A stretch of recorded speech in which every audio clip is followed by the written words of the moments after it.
Welcome to my channel. In today's video, I'll show you how to flip the camera on Windows 11. Let's get started. First, open the Settings app on your Windows 11 computer. In the Settings window, click on Bluetooth and Devices from the left side panel. Then click on Cameras. Here, you'll see all the cameras connected to your computer, including your built-in webcam or any external USB camera. Click on the camera you want to flip.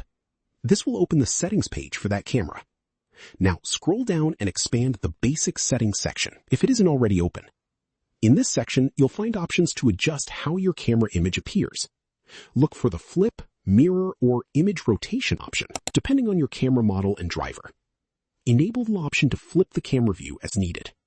The changes will be applied automatically, and you can open your camera app or any video calling application to check the result.